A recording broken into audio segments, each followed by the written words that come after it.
Welcome back mga kaibigan. Ito, napakainit ng balita natin sa Gilas Pilipinas. Sold out agad ang ticket sa Hong Kong sa loob lamang ng ilang oras at Final 12 ng Hong Kong nilabas na ilang players.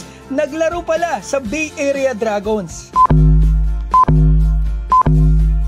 Simulan natin dito. Puspusan ang training ng Gilas Pilipinas para sa papalapit na laban nila dito sa Hong Kong. Mukhang napakaswabe at wala talagang drama sa pagkakataong ito kumpara sa nakaraang laban ng Gilas noong World Cup. At nalaman ko po na sa Martes pala ay lalanding na ang Gilas doon sa Hong Kong. At ngayon gusto kong malaman yun na nilabas na po pala ang Final 12 nila. Ito po ang mismong post nila sa sikat na sports media doon sa Hong Kong. 12 players ang nandito, yung ilan po dyan ay nakapaglaro na dito sa atin sa Pilipinas sa PBA. Kasi players po ang ilan dyan ng Bay Area Dragons na nakalaban ng Ginebra nung finals na gumawa pa ng history sa napakadaming fans na nanood. Tulad ni Oliver Su andito at yung big man na si Duncan Reed na 6'9 center na pinakamatangkad dito sa lineup ng Hong Kong. Noong February 13, may report sa kanila na 3 players nila sa Final 12 ang mahigit 2 meters. Dalawang 6'7", 6'8", yung isa ay 6'9 na si Duncan Reed nga mga kaibigan.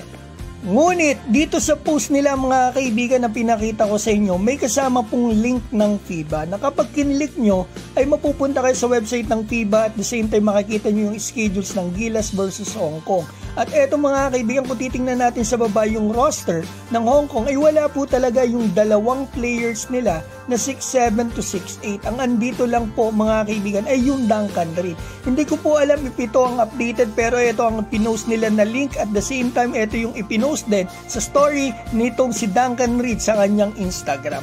At ito mga kaibigan, makikita natin 6'9 yung pinakamatangkad nila at yung sumunod na pinakamatangkad na 6'4 at lahat pababa na, so 6'4 and below na lang maliban dun sa 6'9. Eto mga kaibigan, mahihirapan sila sa atin lalo kasi meron tayong 7'3 na Kai Soto na grabe nilalaro ngayon sa Japan. At the same time may Junmar Fajardo pa tayo at malalaki mga forward and guards natin. So eto, ayon sa sports website ng Hong Kong, nung Biyernes pala sila nagsimula magbenta ng ticket at 6 na oras lang ang inabot. Sold out agad ang ticket. Kaya tinignan ko nga kung totoo ito, yung official store, ticket store nila na kasama ng poster ng game nila. At eto, nakita nga mga kaibigan, sold out talaga ang tickets.